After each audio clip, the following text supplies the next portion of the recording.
All right. Better hit some Netflix. You watched some Motu, didn't you? Motu. I got Tick Tick Boom. Yeah. 8-Bit Christmas. That was HBO. Yeah, that was right? HBO. Yeah, I watched some stuff on there. Okay. There were 2 more of those music box things. Yeah.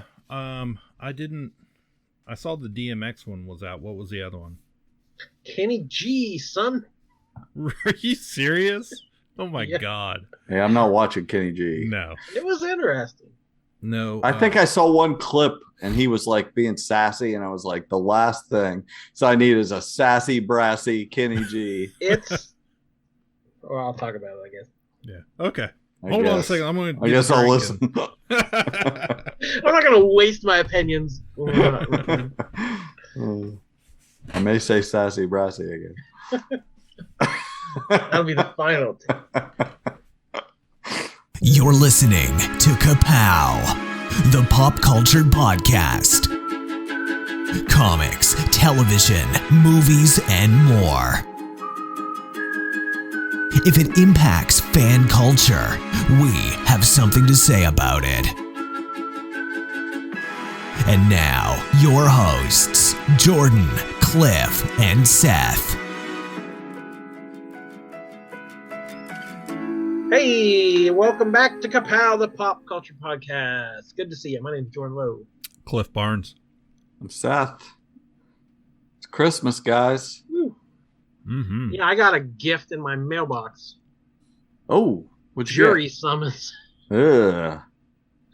I was on the list for 2022 for the first time in a long time. I hadn't got called for a long time. You were So on you're the going to naughty be list. next year's your year. So I sent back the little postcard, and it's like, if you have a valid reason, you must come to the courthouse between the hours of there are 2 days to come between this hour and this hour. And today was my day to go in and try to get out of jury duty, basically. Right. Which I wouldn't mind doing. I've never done it. I think it would be an interesting experience. Oh, man. I had a 12 Angry Men such. Mm. It was a very neat experience to be on a jury and be the one guy did not agree with what they were saying. And I turned them. That's I stabbed every that episode. knife down Every the table. good sitcom has had that episode. Yeah. Yeah, that's true. That's true. That is a very, very commonly used trope in sitcoms. Yeah. I want to live a sitcom too. I love a trope. Yeah. So I got that guy off. Yeah. I think the Fonz did that, didn't he? He did. Oh yeah. Other jacket and tie. Yeah. How he and Mr. C were on the jury at the same time. Oh, that's another thing that happened this week. A customer came in. I'm going to tangent my tangent. Yeah. A customer came in, and I don't know how we got to talk about this. But he said something about Fonzie is a Jedi, was how this conversation dovetailed into. And then he started picking like, well, who would all the other Happy Days characters be? So, okay, well, Luke, that would be Richie. Oh, his sister Joni. Okay, that's Princess Leia. And he started like picking, and like my brain, I'm like, I cannot let this guy know how much I know about Happy Days. Yes, you can. Like the most the nerdiest, dumbest conversation, and I'm like remembering, about this. I'm remembering really obscure characters, and I'm like, Sticks. No. I was like, we're not getting into Roger territory and all this stuff. Like, oh yeah, so, yeah. I was like, this was the only time my Happy Days knowledge would have been useful. I'm like, I can't do it. I can't blow this guy's mind with how much I know about Happy Days. Well, I thought that was gonna be a fail, but that story, we can play this you really game. burnt down Pops with that story. Came back around. Hey. No one will get that reference. No one. But anyway, so I had to go this morning to the courthouse. So I'm driving to work. I'm like, I could go. I was like, I'll just go to work and walk. It's not that far. It's like, it's a couple of blocks.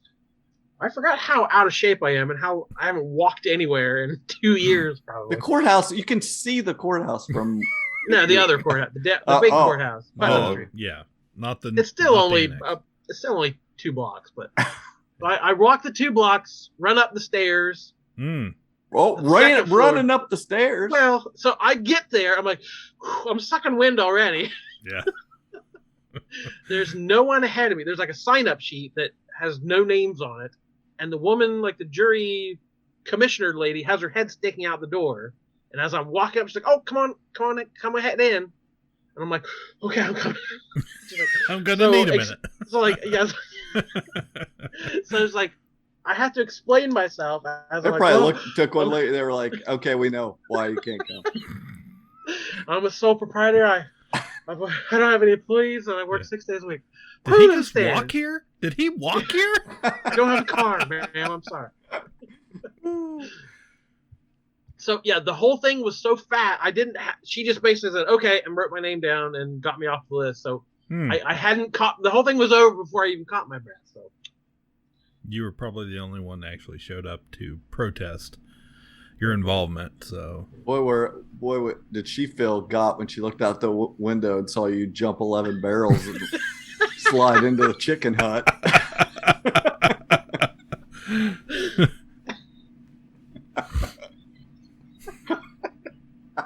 All right, we should just sign off now. It's not getting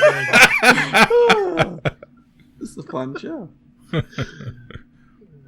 Oh.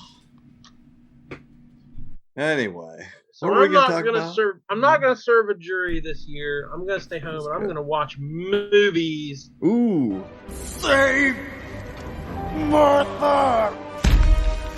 Puny God. I'm just a kid from Brooklyn. I'm Batman. Kneel before Zod! On the roof! Said it yourself, bitch.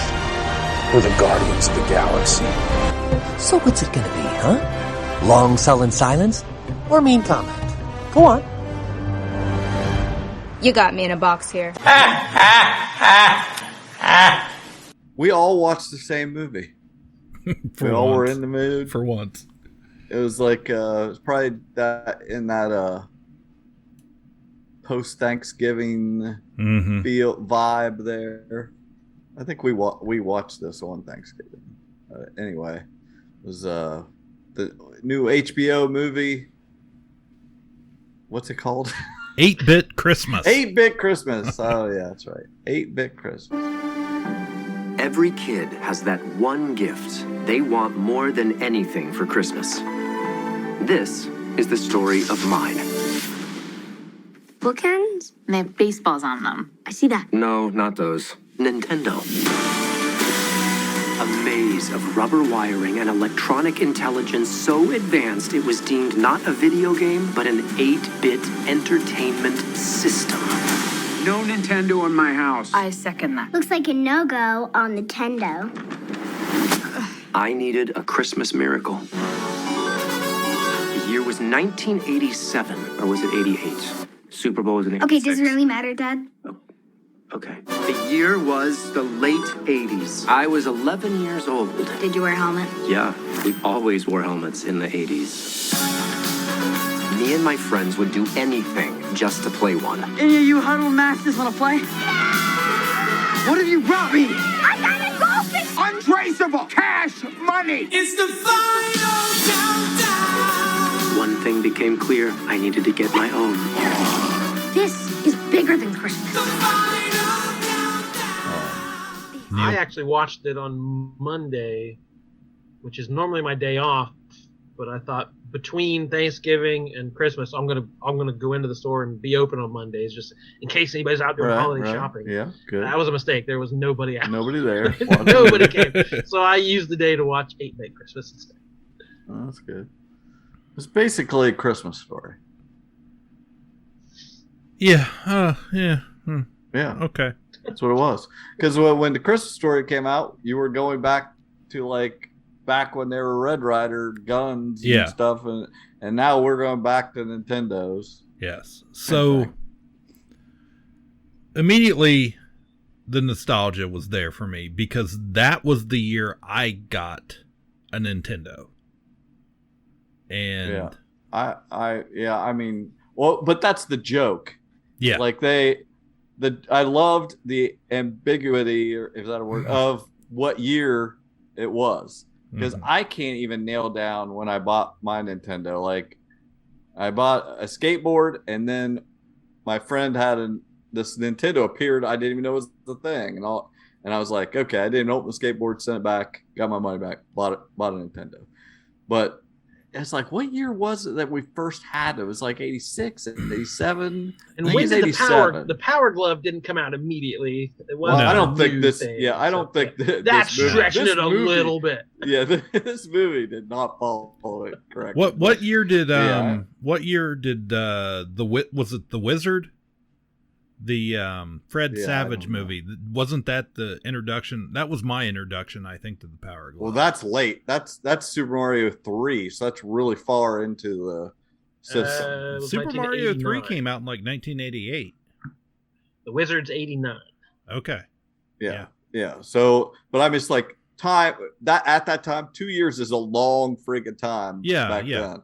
Yeah. So, but yeah, I think it was like 87 really when people around here were getting that. Yeah, it probably was, because I have a very distinct memory, like, of I had Atari, and I didn't know Nintendo existed until I went over. I was in like second or third grade, I think, and I went over to my friend's house for the first time, and him and his brother, they had a Nintendo.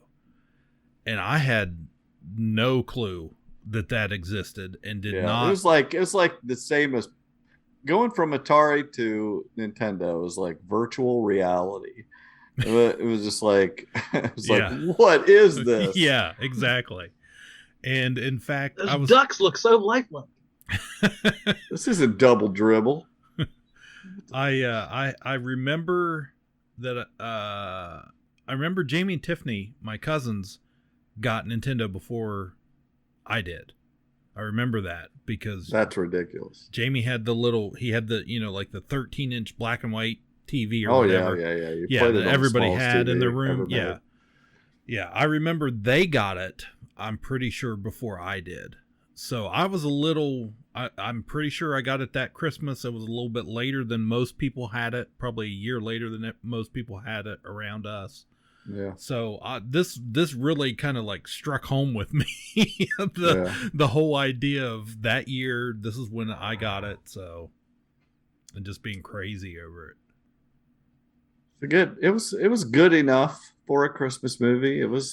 Wasn't bad. It was the nostalgic thing was really what it really had going for it. Now, just even there being a mall that was full of stores and things. That's that was what was nice to see.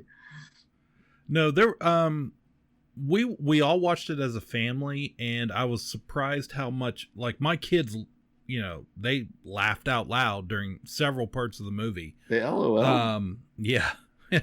and it kind of surprised me how much they enjoyed it rather than like just mom and dad really enjoyed it. I knew my wife would like it too, but yeah, they were like, yeah, this was a good Christmas movie, and that's kind of how we all felt about it. Like Neil Patrick Harris, he was fine. Steve Zahn in it was really good. Yeah, he was funny. Yeah, he's done a few HBO things here lately, but I really like him in comedy roles, and I love him in that dad role. And like at the end, there was enough, sentimentality to bring it home. Yes. Is that what you're gonna say? Exactly. Yes. That kind of socked me out of nowhere. That I'm enjoying it well enough, and then like the end gets really sweet and really touching. Yeah. And I was like, "Whoa, not expecting that. I'm at work." oh! Thank God there's no customers. I can let her fly. Yeah. So that definitely had a really sweet ending to it. That was So if you're of our age and you're looking for something different, something new to watch for a Christmas movie, this will work. Yeah, it'll get the job done. I feel like Christmas spirit. We really laid it out for our listeners this year with 8-Bit Christmas and Bebo. Like that's going to be all anybody can handle. Yeah. Listening to you guys talk about Bebo was all I could handle. Anything else on the HBO channels? Oh yeah, not movies though. Not I watched movies. they dropped a King Richard film. Oh yeah, I watched yeah, that. yeah. I watched that. Tennis movie, of course, starring Rich Somner. Sommer, yeah, no end, but yeah, Somner. Friend of show. Yeah, friend of show. We can't say his name. I haven't seen him anything in a while. I forgot how to say his name. I just listened to him on a podcast today talking about how people can't say his name. Like no one knows how to say it. I thought he ended his podcast on that. He was a guest on a podcast about. Oh, okay. Board games. No, it was about names. It was called Wide World of Dougs, and they talked to people whose name were Doug, and then they kind of branched off just talking to people about their names and what they've been called all their lives and this and that. And it's like about nothing, but it still was an interesting talk. You know? But anyway, yeah, he was in it. Yeah, this is the Will Smith biopic about the father of Venus and Serena Williams, teaching them to be tennis stars from a very young age. Before they were born. He had a plan. Man had a plan.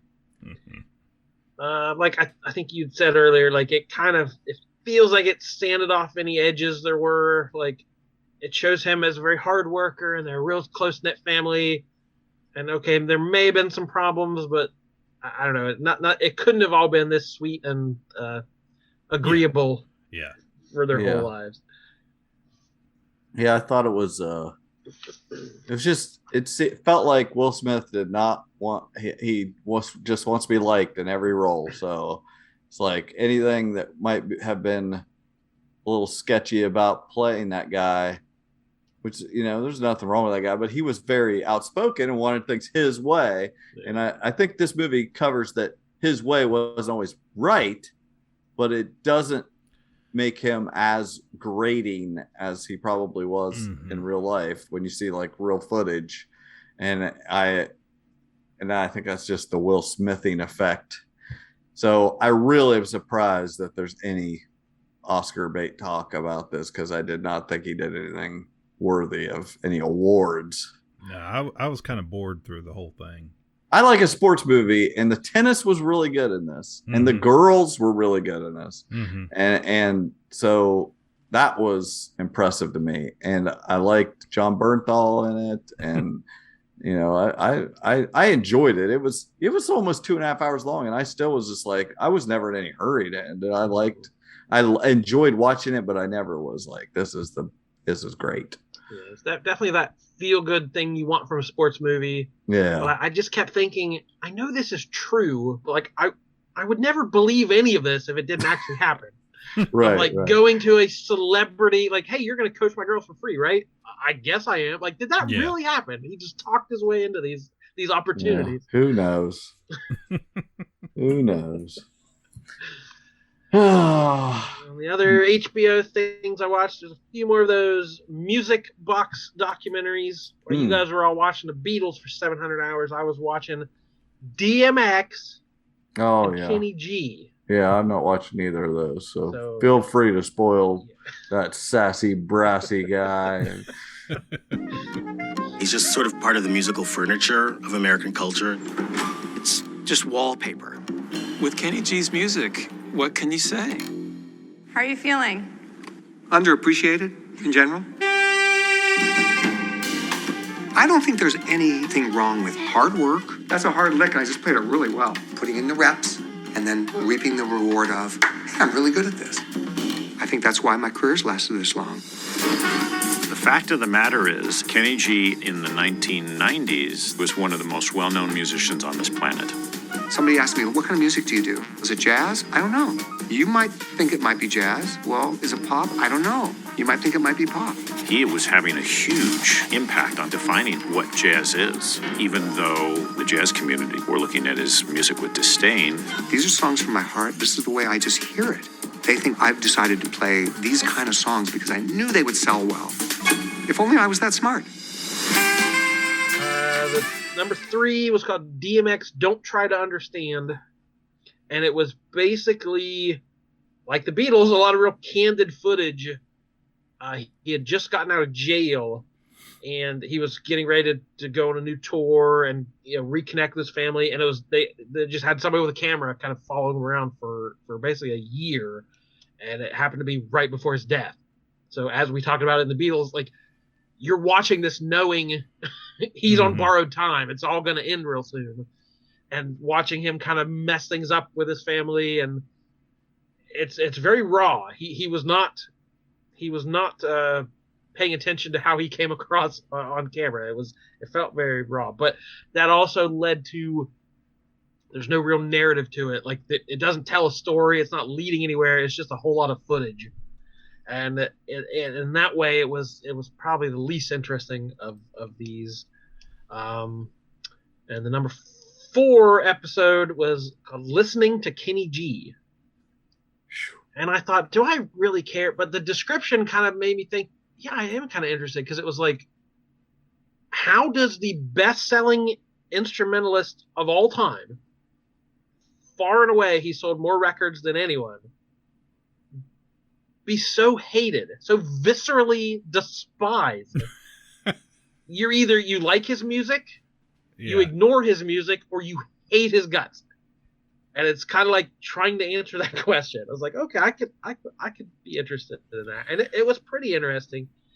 Whereas he came across completely prepackaged, image conscious, like everything he did felt a little to me like when you see Tom Cruise do an interview. Like everything just felt turned up a notch to, hey, I'm having a good time here, everyone. Like it just felt kind of phony. And it had a few more, and he seemed like a really nice guy. He didn't do anything for me to have a bad opinion of him, but it had a weird edge to it of him trying very hard. And there are shots of like, okay, I'm just going to wear this shirt. Is that good, or should I put a sweater on? Would that look okay? Are you getting the right angle? I thought he was a pirate shirt guy. And it showed him. Well, there's a lot of fashion faux pas in this archival footage. You're thinking of Michael Bolton, I think. I don't know. Kenny G gets a little pirate shirty too. Well, he made some choices in his career. Let's say. Yeah, it shows him he's visiting his high school, and they're going to film him walking in. He's like, should I carry my sax case? That'll look more realistic, right? Or that'll look better if I'm carrying my, like, he's directing it and like creating the image as he's doing it. So I don't know, that wasn't the thrust of the documentary, but he's like, don't show that part. That's not the part you're supposed to show. They're like, shut up, Kenny G, you try hard. There was some point in the 90s, in the mid 90s, where Kenny G was popular. I mean, yeah, I know he sold all these albums, but I remember having some sort of Kenny G CD. No way. I you did. I swear to God, at some point I did, because every song, every track sounded exactly the same. So at some point there in the mid 90s, like he was popular enough, or I got it on like one of those. CD, Columbia record house 12 deals. CDs for a penny. Yeah. Right, exactly. I've only got 11. What do I put in the number 12? This is my big chance to be a Kenny G guy. Right. I'm going to get in early. I'm an early adopter. Get a pirate shirt. Yeah. These are going to be all already got age. This shirt. And the perm. But that sort of over perfection leaches into the music, because it showed him producing, and it showed the computer, and like him, I don't like this half a second of this note, let's put this in and fix it. Like, it's very produced. Yeah. Whereas jazz historically is very much hit record, improvised. Yeah. Right. Yeah. It is a feeling of what you're feeling at that moment. It's a conversation between the instruments, and it's all organic. And Kenny G is so mechanical, and that it talks to several scholars and music critics and people who know the history of jazz, who are saying jazz is an evolution. It is, everyone builds on it, and Kenny G is just his own thing. He has no connection to this past history. there's an icky amount of like cultural appropriation where he took this predominantly black art form and made millions more dollars than anyone else who's ever done it. He saved jazz. Right. So all these struggling musicians who can't book a gig, who are the pure musicians, are losing out on, you know, grandmas who, I love jazz. Let's get the Kenny G album. Like, so there's all these contradictions. Get your jazz cards out. Yeah, but he seems like a decent guy. And my opinion of him, he always, inside jokes, he always, like, he had a sense of humor about himself. I remember him doing guest spots on things and popping up in comedies, and he did a crossover with Warren G on Jimmy Kimmel. They did Kenny G and Warren G did a version of Regulators. And like he's in on the joke on things. And it was going over his Twitter account is really big. He posts really funny memes about himself, but he also has, like, you know, a social media manager who, like, we need to have 4 posts a day that do that. Like I say, just everything about him is you know, A to B to C, and that just doesn't feel like the, you know, the rock star life kind of you know, jazz guy. So I don't feel like I know anything new about Kenny G that I didn't before, but it was I enjoyed watching it. It was fine. Cool. Well, for doing movies, let's jump to something else. Spooge, balls, bloody vaginal belt. I just gave you AIDS. AIDS? Dude, that's not cool. Don't give Kyle AIDS. Hello? Stan? Kyle? You remember when we were little? Us friends said we'd always be there for each other when things got bad. What do you mean? What's happened? South Park, post-COVID, an exclusive event streaming Thanksgiving. Nobody wants another one of your marijuana specials, Dad. It's not a special.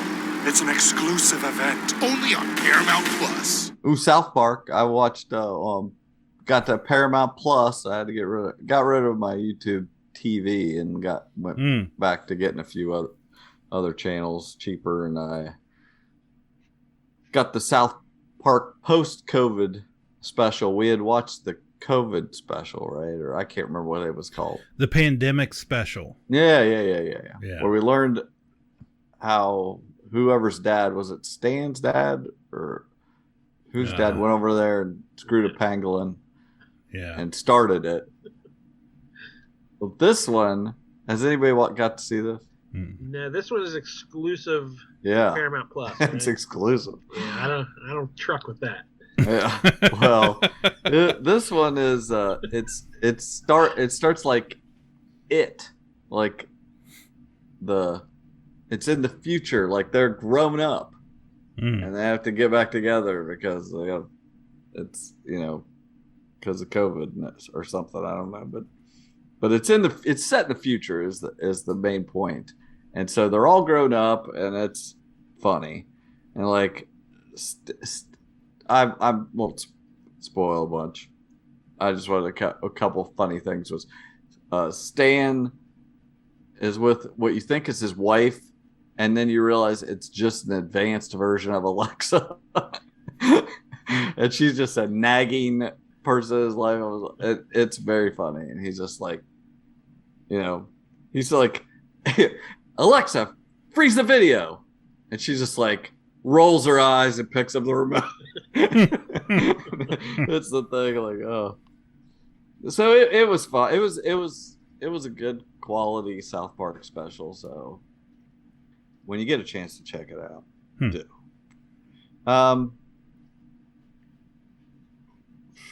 Oh, and tonight we Nick and I watched Pig. It's on Hulu. It's been getting some buzz. If I had a Nick Cage podcast, like friends of our pod, what's the name of their podcast? Late Night Cage Fight. Yeah, I would be just salivating at the chance to talk up this movie, Pig. He is a guy living in the woods with his pig, and it hunts truffles. That's like a thing pigs do, and they're able to locate the truffles, which are very expensive to sell, and you make a bunch of money on them. That's what he's doing. And I think from the previews you see that somebody stole his pig, and so I think the general consensus is, the vibe. I know the vibe I had is this going to be John Wick with pig.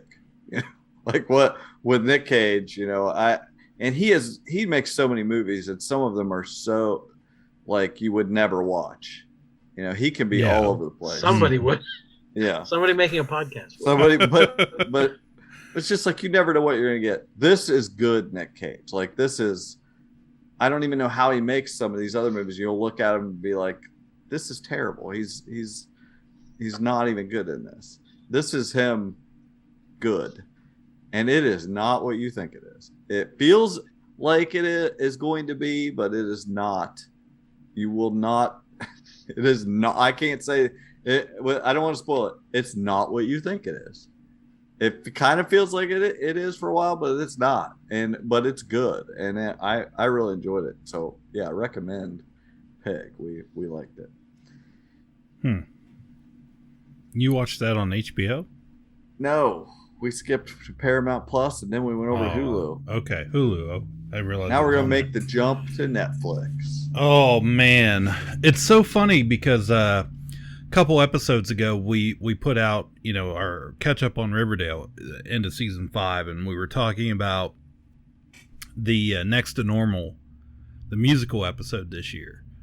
Mm-hmm. And when we put that episode out, on my Facebook page, I always share the episode, and then I usually I'll put it up on like my Facebook story, right?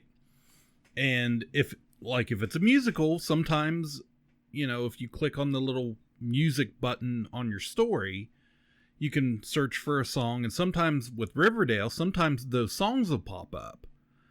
So I had done that when we put that episode out, and I had a family member that sent me a message real quick, who apparently has never watched Riverdale, of course. And my cousin's oldest son, David, that, we're close with, and I've done some podcasting with, and we recently just met up with them in Disney World a month ago. And he was like, "Oh, I didn't realize Riverdale was a musical show." And I was like, well,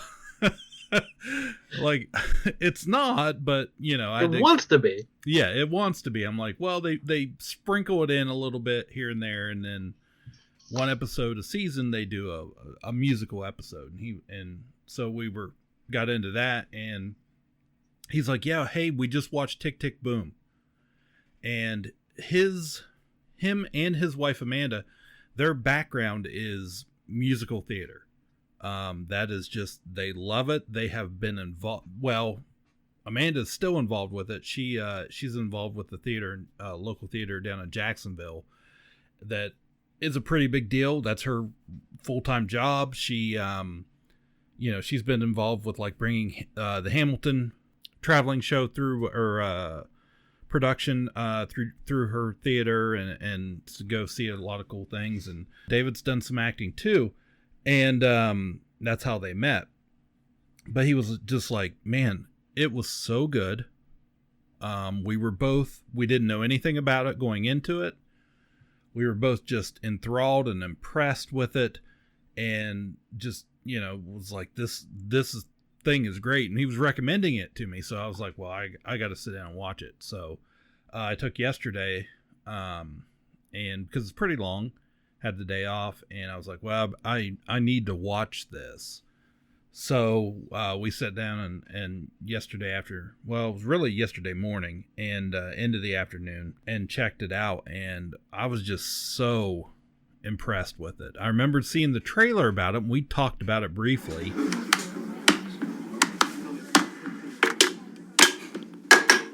This is the life of Bo Bo Bo Bo. This is the life of Bo Bo Bo Bo. This is the life of Bo Bo Bo Bo. Bohemia. Bohemia.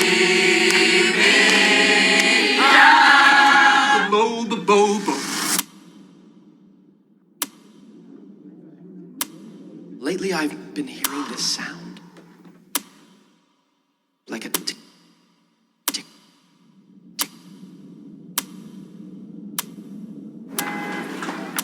Like a time bomb. Check. Hey, boy genius. The fuse has been lit. The clock counts down the seconds. That sounds great. Do you know how many Jonathan Larsons there are? One. The flame gets closer and closer and closer until all at once everything explodes.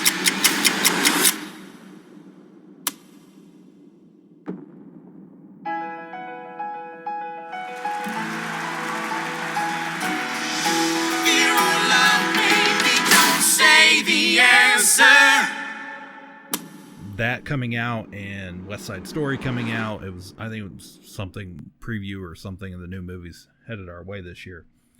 But this was just, he was absolutely spot on, enthralling. The music was great. It was a little hard for me to kind of follow the story at first, because it's a cluster, because they're going what really happened. Right. It's an auto. And he's like, he's like performing a play about a one-man show or whatever about making his first play, a different play, which was about something else. Yeah. And but it's nuts. It's really what it comes down to. It's Jonathan Larson, who wrote Rent, as well as Tick Tick Boom and some other,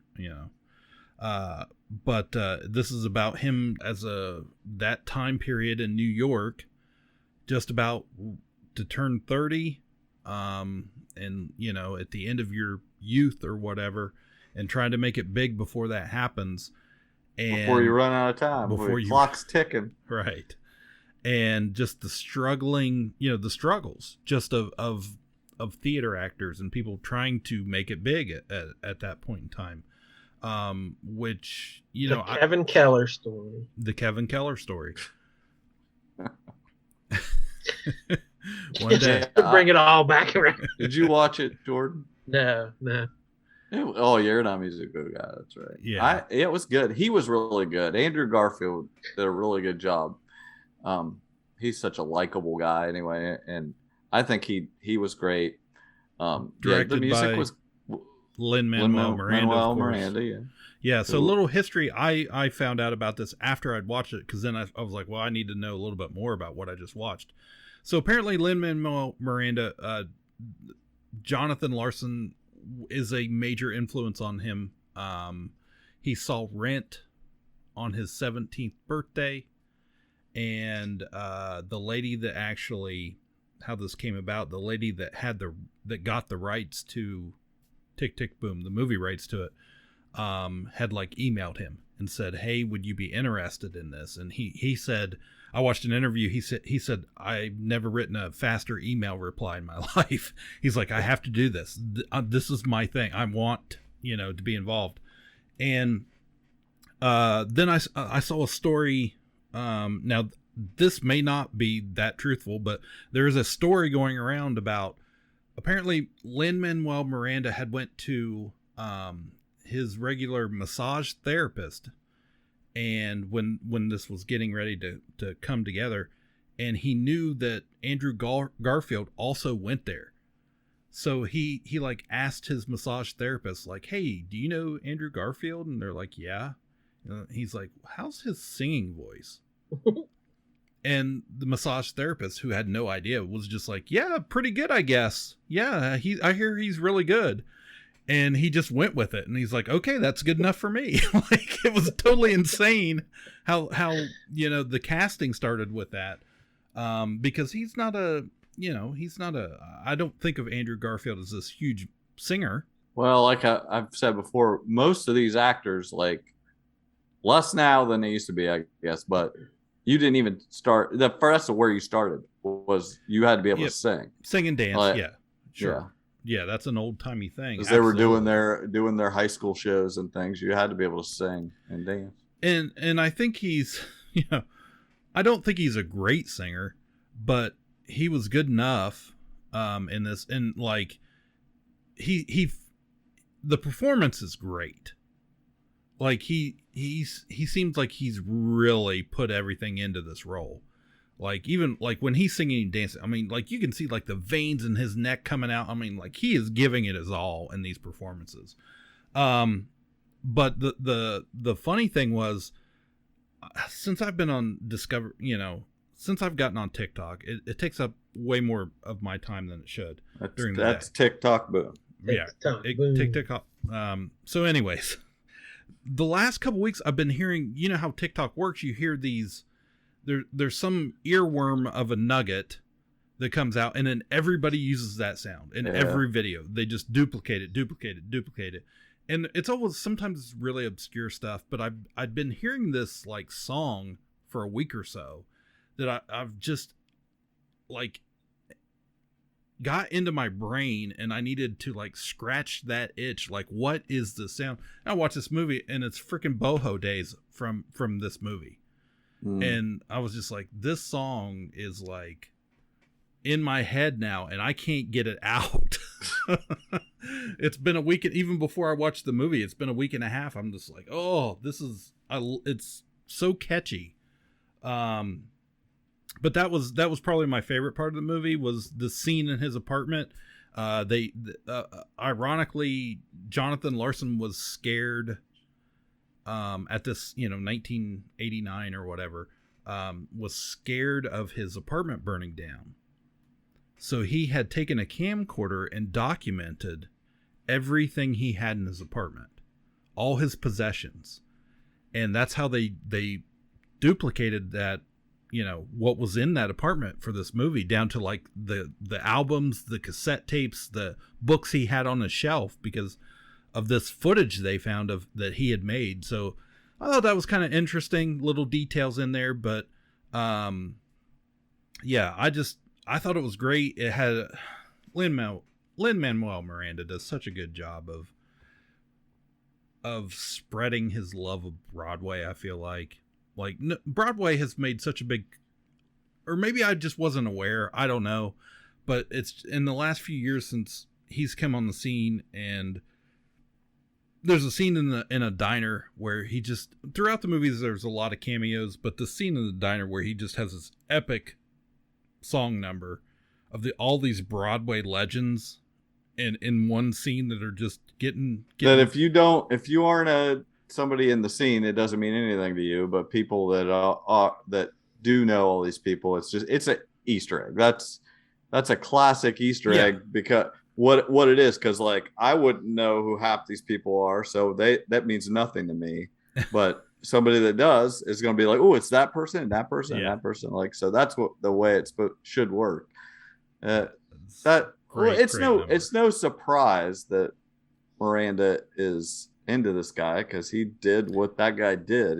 Absolutely. He made Broadway huge now, bigger than it had been for a while, and that's what Larson did. That's what Larson did with Rent caused this scene to blow up. Yep. It was such a popular musical, and I'm sure most people would know like the irony of him doing Tick Tick Boom and having this feeling this pressure to accomplish something, because he felt like he's running out of time, which it's ridiculous, because he's thinking he's turning 30. Well, he might as well, that's it. If I haven't done something by then, but really he's racing against this clock, and ends up the night of his first preview for Rent, he dies of a brain aneurysm. Yep.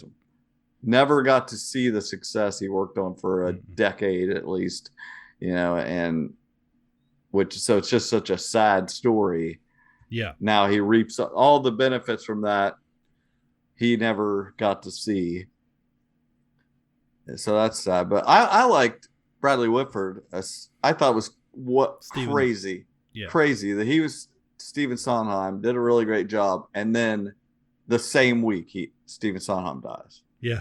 Like, that was nuts. Yeah. Like, did you just decide to? Well, while I'm, this would be a great time to die. That's what I heard. That the Stephen Sondheim actually recorded There's apparently he leaves a message on a phone at some point. Yeah. Where Bradley Whitford is playing him, but they had the actual Stephen Sondheim. Oh, I didn't know that. That's neat. But yeah, that was a big surprise. But yeah, I did enjoy it. I thought it was good stuff. And it said he rewrote the dialogue for the call because I would never say that. Yeah, it's really been it's been a great year, of course, for Lin-Manuel Miranda with this, his first directorial movie with this project. But then, we talked about In the Heights being so great. That was his Rent. That was his first big, huge hit. And I have really enjoyed these movies this year. We've watched In the Heights several times. We listen to the soundtrack all the time.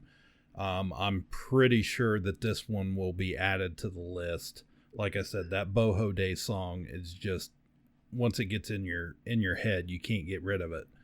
And with West Side Story coming out pretty soon, I did see that preview in theaters a few weeks ago. I didn't mention it with Ghostbusters, and so yeah, that looks good too. So I think I don't know. I don't think it's a flash in the pan that these musicals are coming back in such a big way on the screen. I think we're going to see a lot more of them. They're just going to break in more money.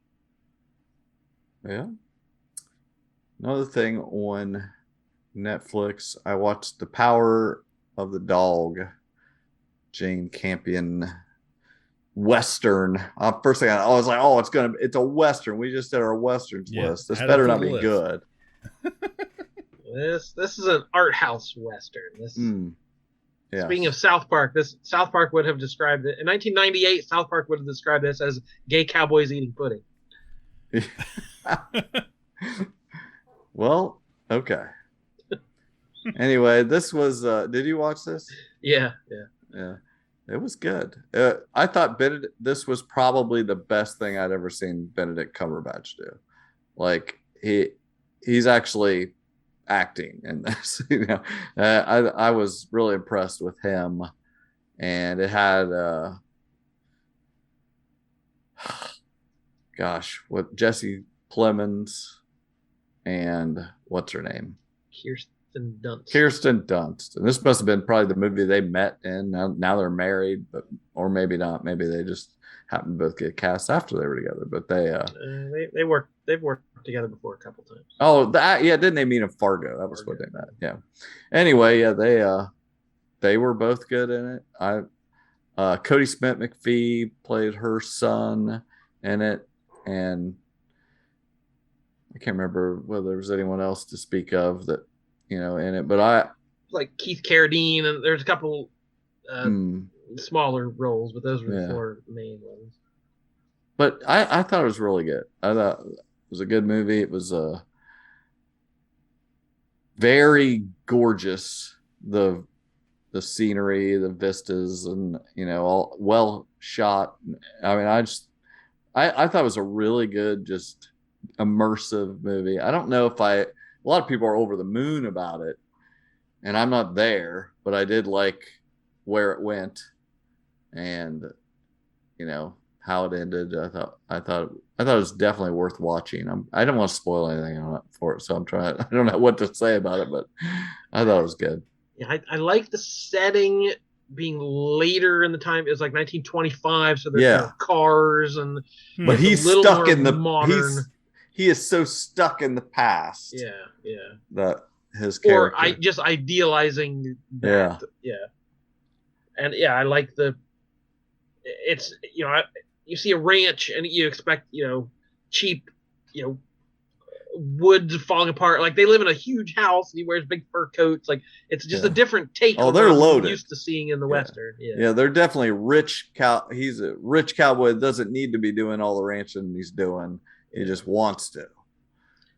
Yeah, I liked all the acting. I had a little trouble getting into it. Like, I was having a hard time understanding what he was saying at parts. Like he was kind of mumbly.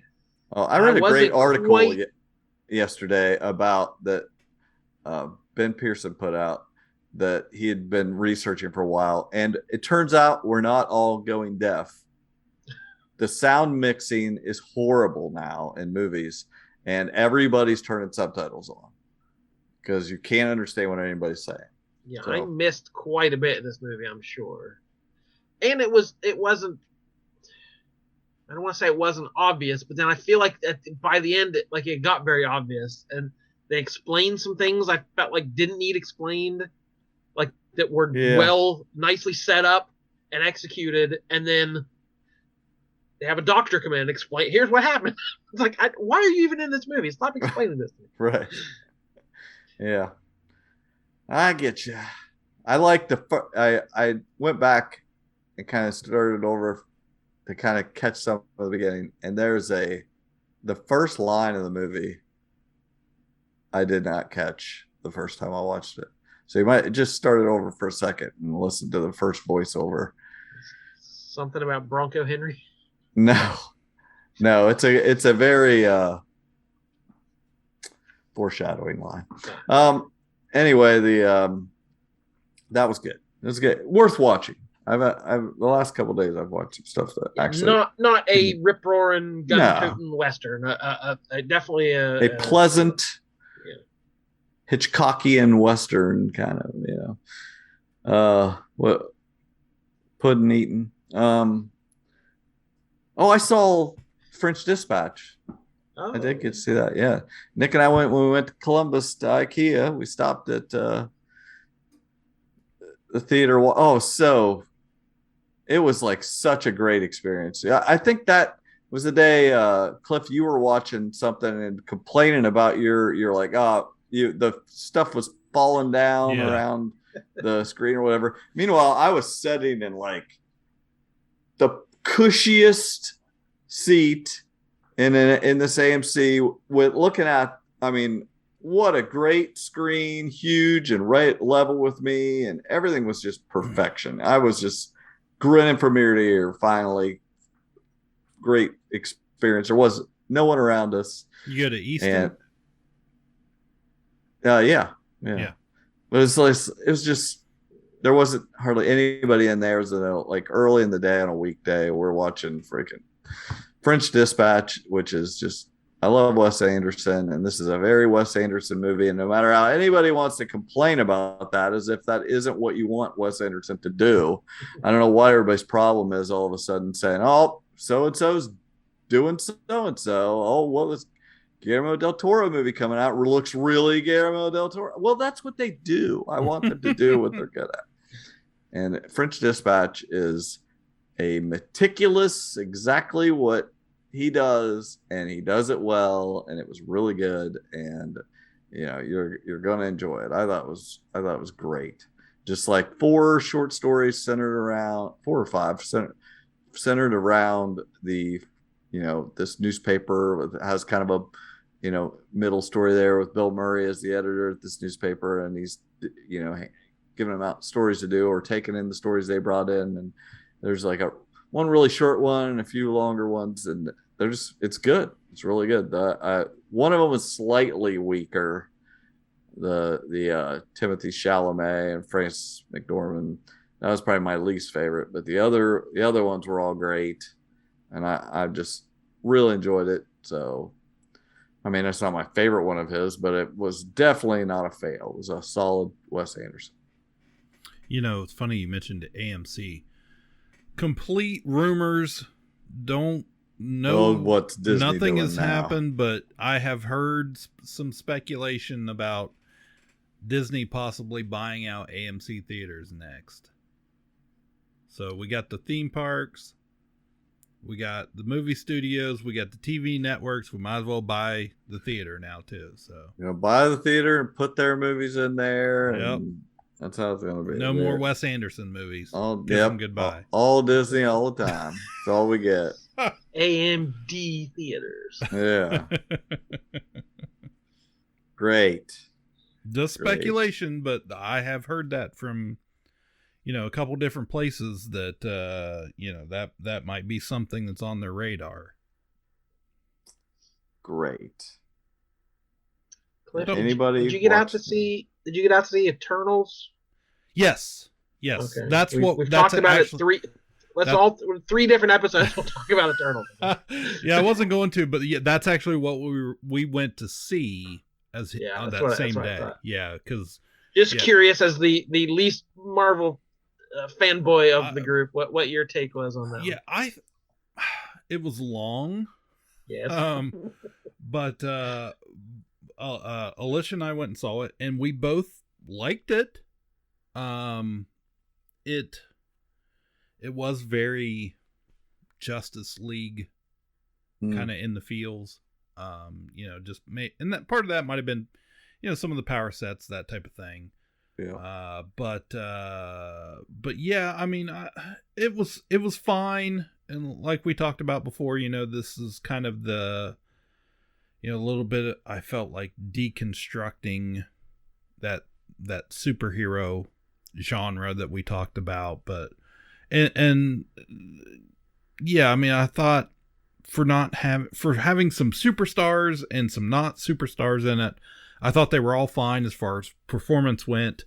It was kind of hard to keep track of people a little bit, not being very familiar with each character.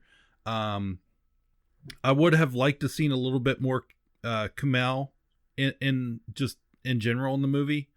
Well, they just like, he's just not going to be there at the end. Yeah, I know. Just like, well, I kind of feel like the same way this guy is, so I'm going to leave. I was just like, And I kept waiting on him to come back. Yeah. Which he never did. Yeah, no. So, no. So yeah, out of the characters, he was kind of like, I was like, oh, I like this guy, but then I was just like, what happened to that guy? So, he just ran out of finger guns. Yeah. It was funny. We stayed for the after credit scene, even though I knew, but Alicia and Carly, didn't. And the minute Harry Styles hits the screen, my daughter's, she's, I think there were two other people in the theater, and she's like, what is happening right now? And I was like, what? She goes, what? I don't understand this. What is happening right now? And I was like, your life is getting better. Not that, and she's not a big Harry Styles fan at all, but it was just somebody she knew. Yeah. That was very. She did not associate with Marvel, right? Yeah. Exactly. That's exactly what it was. She goes, "This is a Marvel. Why is Harry Styles in a Marvel movie?" He seemed. I think that is really great casting, though. Like, if you're gonna put him in as anything, that I could see him being able to pull off this role of, I don't even think it's any big spoiler to even say it. Eros, right? Fire, Star Fox. Yeah, I was like, man, that was just such a funny character when he joined the Avengers, and was just like wooing everybody, trying to take all their women. So, yeah, I didn't know who he was. I had to be told that was Harry Styles.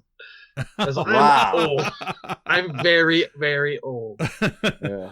So that she was very surprised and in a really good way. She was happy about it. She was just like, "Oh, this is exciting." So, all the girls went Harry Styles, and all the guys went Star Fox. Right.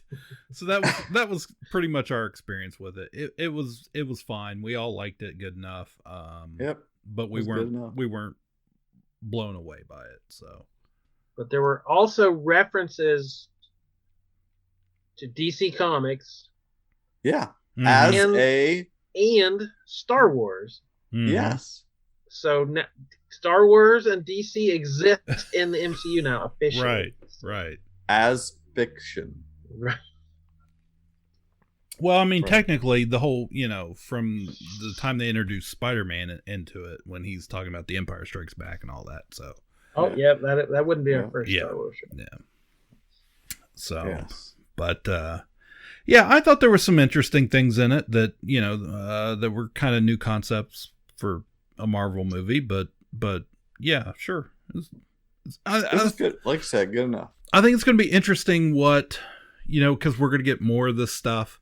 I think as we, however long these Marvel movies continue to make money and be produced, we're going to get some stuff that's out there. But if you remember, we all thought Guardians of the Galaxy was, that was, why would they waste money making Guardians of the Galaxy? So, this was no Guardians of the Galaxy. No. This was no Guardians, but I agree with you're saying. The source material, you're like, I don't see this as being a hit. Yeah, but it did not. It ain't hitting like Guardians of the Galaxy. No. Just great. The general, like, who are what these about guys? This would not be a huge hit on movie screen. Yeah, just the general, public knowledge, or the idea that what Guardians, what, like, we want Spider-Man, so yeah, I had a guy bring in a box of stuff this week he wanted to trade me for store credit. And there wasn't much in there good, but there was a few issues of Eternals from the original Jack Kirby runs. Like, I would like to read those, at least to know, give it a shot. It's not my usual cup of tea, but I know so little about the Eternals. I'd like to read them at least. Oh yeah, I just like just even seeing the Cersei Black Knight dynamic, and all I can think of is as the gathering, the leather jackets and Black Knight's, loving up on Cersei and I don't know, Crystal or somebody. It was just like, I can't believe I'll never get over the fact that these things are on the big screen. Like, can't believe it. Well, speaking of swords, the other big one that hit Netflix was Masters of the Universe Revelations Part 2, that I had been waiting on ever since I watched the first 5 all in one sitting. I really enjoyed the first 5. Yeah, I remember we all did. We all liked the first 5. Yeah, there was, if anybody does not remember, there was a lot of criticism that came out with the first 5 episodes of this thing.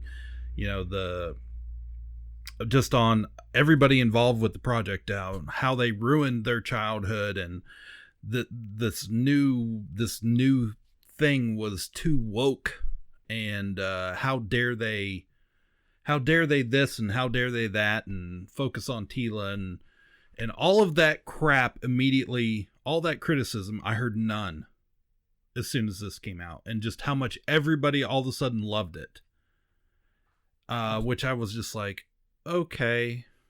Like, you raise so much hell in these Facebook groups and online chat room or forums and stuff about how you hated it, and now suddenly everybody's silenced and we all love it. So that ticked me off a little bit. I think they just wore themselves out. They cried themselves asleep. Well, I'm off to the next thing. I got something more to complain about. Maybe. But I mean, it's definitely got a pretty solid, established fan base, for as much as they bitched and moaned about it, that before they saw the end of it, and what Kevin Smith or whoever, what the writers were the story they were trying to tell here. And I enjoyed part 2. I actually thought part 1 was probably better. But I did enjoy part 2. It did a really good job of. There were some things that made me laugh out loud, like some lines that I was just like, that was a good joke. Like, there were some good jokes in there. Yeah. They did a good job, and I felt like this thing, everybody, all the way through it, everybody got to have their own emotional arc, their own emotional journey, their story. Each character, the main characters, Evelyn and Tila and Adam, and even Skeletor. But yeah, part 2 picks up after Skeletor wins. He has the power. He's the master of the universe, and everything he ever wanted. And then we have to deal with that. It's just a joke of like, I just like Evelyn's like, that's what you want. This is what you want that for. Like, after all these years of just just the deconstruction, I guess, of them to point out the dumb things from the original, like the motivations. Yeah. They elevate everybody's story. They take this property of toys and really flesh out each individual story, put them all back together. Yeah. With this, pretty animation. All the animations. Much more, but just a much better story than anything you got in the cartoons back in the day. It's like, can you imagine having this back then? Oh, how even bigger Masters of the Universe would have been. Like you would have watched these as much as you watched the other ones. You'd have watched these 20 times more because these are actually like these stories make sense and they're so much deeper and stuff. Like I'm really impressed by all these. I feel like that's an impossible thought though. Of like anything like this needs a generation. Yeah. Again, stretching back to comics, like the people who made the first comics didn't care. They were on a deadline. They were pumping out junk for children. They weren't trying to make art. But the people who grew up reading them, treasured them and wanted to do so. I feel like, again, Kevin Smith is a perfect example of I can make more out of this. It means something to me. So I feel like that requires a passion and not just a paycheck. It needs to have had the lows to see the highs. You have to have that comparison. But just I'm not a Masters of the Universe fan. I was never a master. You were too old. I was too old for it. And that, so the fact that I can watch this and get so much out of it, seeing that changed into this is effective on me. Seeing them take the ship looks exactly like the toy, they're gonna fly around in this toy ship. Yeah. And I'm just like, that is ridiculous and awesome that they're doing this. It's so serious. That was really I got the this is made for me moment there. Oh, it is. And especially with part 2, because I forget that this was a toy line that they made a cartoon show a year later that came out a year later that was strictly meant to help sell the toys, and it was silly, but it was colorful and, big muscle men and magic and all that stuff that, is going to appeal to a little kid. And then at the end, of course, we had the lesson of the day, that so many 80s cartoons had at that time. Thanks, Ronald. Had to pretend to be educational in some way. Yeah. Thanks, Ronald Reagan, for that. Yeah, so Nancy Reagan wouldn't crack down. Right. But Nancy Reagan bust through the wall. What's going on? The Berlin Wall. Yeah. But going from that to this, 2 generations later or whatever, was pretty amazing. And then the scenes in Castle Grayskull, and there's a couple scenes there's the throne room and with the rug and the dungeon sticker, with Duncan, and it's got the monster coming out from the floor. That all of that stuff, I was just like, oh, you got to be kidding me! I can't believe they did that. Because I just felt like that is for me. I've got a Castle Grayskull, sitting right to my left here, up here on the shelf, that has all that stuff. Still has the stickers on it. And I just absolutely loved it. We got to see, again, some characters that came later in the line. A little bit more with Scareglow and even some of those Shadow Beasts and then, to spoil it if you haven't watched it, but the ending hinting, of what's coming. Throwing it back to what was the mother, the what did they call it? They didn't call it a mother box. They called it It was Motherboard. She made us do her bidding. The bird with the Triclops in the cult assimilating Skeletor. But anyways, it's the Horde. Guys, seeing that Horde symbol show up, it's like, oh my God, are we going to get... I had no idea. I'm like, you have to do season 2 now. We have to have the Horde. Have to. We have to have Hordak. Let's get She-Ra in here. Let's do it. Like, let's come on. do it.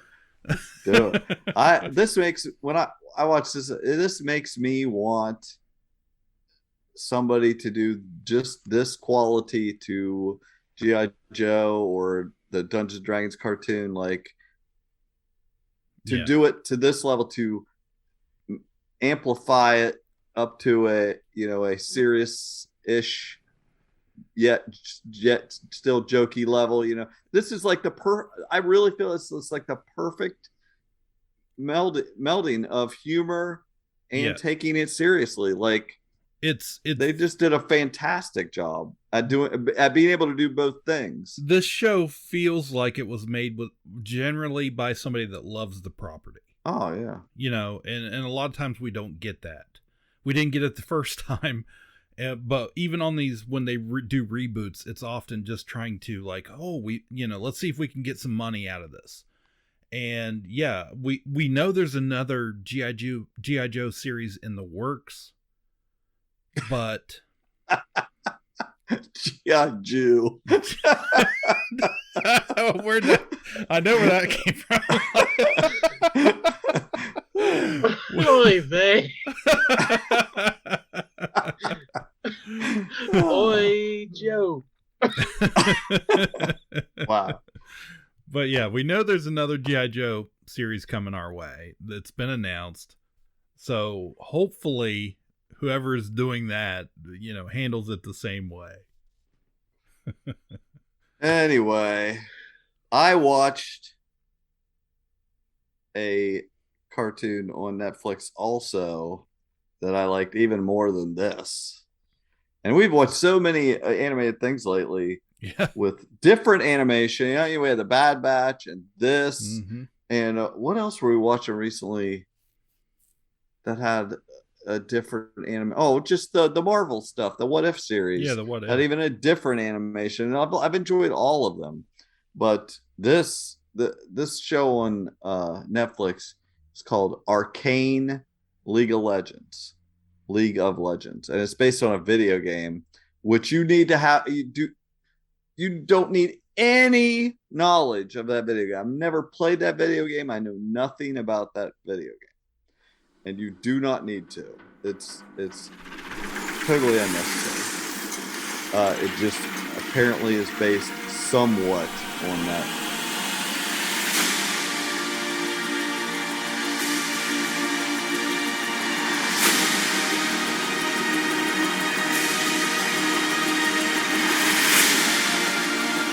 To let you in on a very important secret.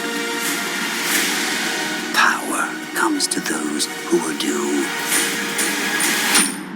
anything to achieve it.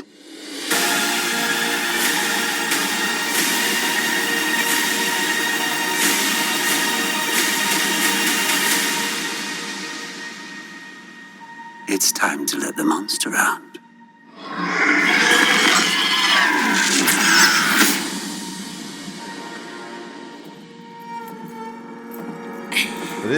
Haley Steinfeld voices the main character, and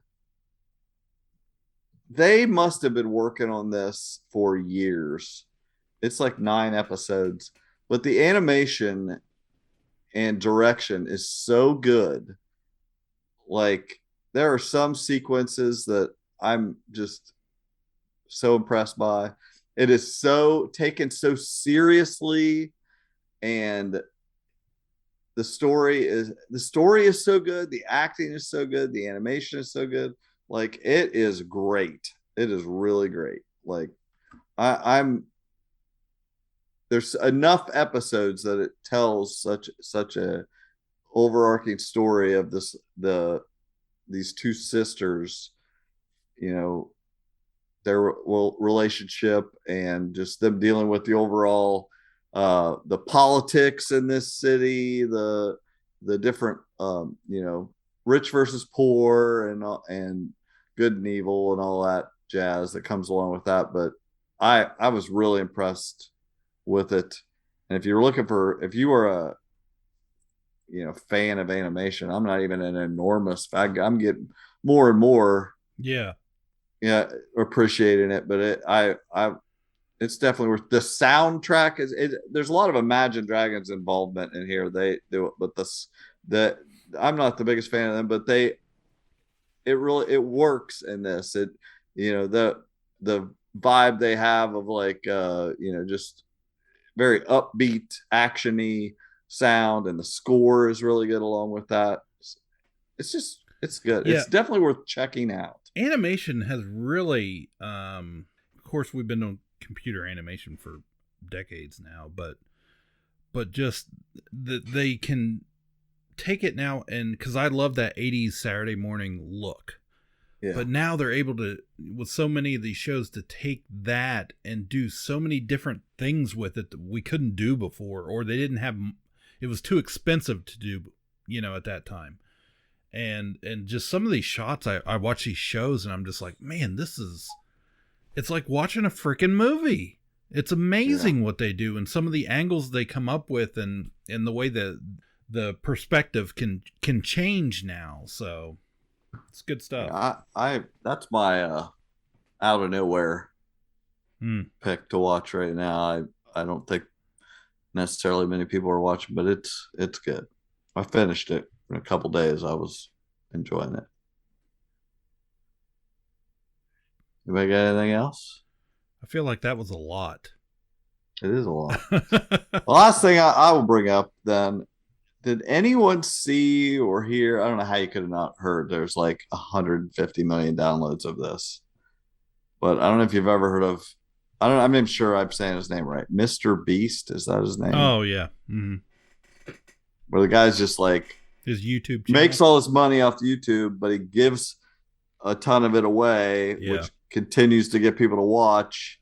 And so he's like, it's a great idea. Give a bunch of the money away and keep a bunch of money too. And you're rich, and people like to get money. But he did this Squid Game thing. And did either of you check that out? I just heard about it, but I didn't see any of it. Well, I watched it right before. How much money do we have for a Squid Game, guys? Yeah. What can we do? We got about $8. We buy a bag of marbles. Yeah. This is totally a... Bring your own sweatsuit. We'll supply the marbles. Yeah. This guy, like, the production quality is as good or better than the actual show, Squid Game. Like, he recreated everything and just brought in 456 people and said, whoever is the last one standing gets $456,000. And I mean, tell me you didn't get the point of Squid Game without telling me you didn't get the point of Squid Game. And he just like, but it was really a really fun one. If you watch Squid Game, you should watch this. It's 25 minutes. Watch 100 people really play Squid Game, only they're not worried about dying. Yeah. That's if it was like YouTube personalities murdering each other. Yeah. Or there was only one left at the end. That might get me more interested. There is some interesting twists on it in the fact and subscribe. Yeah. They like have bullet squibs on them. So if somebody gets eliminated and should get shot, it like blows up on them. Like they play they just cut a lot of the stuff out of Squid Game that I did not like the just nothing for a couple episodes they do. It's just the competitions, and like they do the red light, green light, and they do the cookies. Only like they take into account that people saw Squid Game, so they can't go pick that shape. Nobody's gonna pick the umbrella, so it's just you don't know which line you're getting in, and then they reveal what line you got in. And I think the neatest twist was when it got to marbles and you pair off, and the tension of that, one lives, one dies. There's not going to be any tension with a bunch of strangers. but they just had been videotaping them the whole time. And by the time they got to that game, they knew who your friend was. So that's who you're paired up with. And it was good. It was a good time to watch it. It's not long, and it if you've seen Squid Game, you will enjoy watching this. So it was funny and neat to watch people get. I like to see people win money. So like, look, some guy actually got some money, or some girl got this money, or whatever. There's money given out throughout. At one point, they needed to thin the herd. We're just like, we'll give you $4,000 if you just leave now. We'll see you later. Anyway. Okay. It's Mr. Beast. Yeah. I'd never watched. That's the only thing I've ever watched of his. I used to work with a guy that watched him all the time and would like. I could see you getting sucked into that channel if you're like, yeah, like watching people get money. Yeah, he talked about it a lot. But yeah, speaking of YouTube, I've mentioned before, one of the regular channels I watch a lot of is the vlogger. He's Adam the Woo. He's been around. He's had a YouTube channel for over a decade now. Starting out, he went on adventures. He lived in a van, traveled the country. Down by the river? Yeah, before it was popular. I feel like I know what you're going to say. I've watched one Adam the Woo video ever, and my God, was it the wrong one? Yeah, they're not all treasures, but okay. Well, I watched one a few weeks ago where he was like declaring he was not doing it anymore. He was just gonna go to the parks without the cameras from now on, except for this time. Except for this time. Do it this time. Yeah, he would not stop saying that over and over and over. And I was like, man, you're like everybody that leaves Twitter. I'm leaving Twitter. Yeah. I got to tell everybody. And he was just like I think he said like 100 times in that video that he wasn't going to be taping himself going to the parks anymore as much or whatever. Yeah. I was like, man, this is really stupid. Yeah. Anyway, he I know exactly the video you're talking about, but he has moved from Southern California, and he's officially on the road back to going across America in a car and just stopping and taking back roads and doing all that stuff again, roadside stops and things like that. So he's on his way to Florida, but yeah, he's declared he's not going to do any more Disney parks, at least for a good while. I did like his point of saying when he started, he was one of the only ones doing it. Yeah, absolutely. And now Cliff's doing it. Right, exactly. Yeah. Everybody's doing it, and probably better. So yeah, he's like, I don't do it. He's like, I was one of the only ones doing it, and it didn't matter how good it was. Everybody was watching it because there's only a few of us doing it. He's like, now everybody's doing it, and they're better than I am. Yeah, so he's been about a week now. He's been on the road again, and there's been a couple that are okay, or pretty good. Like I said, they're not all gems. Because he is very much just a regular guy. He does. I mean, obviously he makes some money off it. He's made his money off of YouTube enough to where he's got Disney DVC points or Disney Vacation Club and doing all that stuff now. But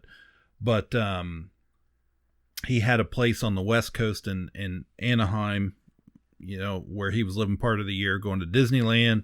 He had a place in Celebration, Florida, just a couple miles from Disney World, and he was really hardcore on the Disney stuff the last several years, and so he's back on the road now, and I'm looking forward. I'm hoping someday he's been to Point Pleasant and went to Mothman Festival a few times, done some videos there, so I'm hoping he'll start to get up into our neck of the woods a little bit and do some stuff in this part of the country. So anyways, from the Sternwell Festival, maybe, who knows? All right, Mazel tov, everybody, we did it. We hope you're having an amazing holiday season. We hope it's joyous and bright. Whether you're a GI Jew or a GI Gentile, we hope this is a wonderful time of year, whatever you're celebrating. And we'll be back soon with more. My name's Jordan Lowe. I'm Cliff Barnes. I'm Seth. I'm not going to say any of my jokes. No shalom forever. We did it. Ka-Pow, the pop cultured podcast, is intended for entertainment and information purposes only. Sounds, music, and clips played during the podcast are property of copyright holders.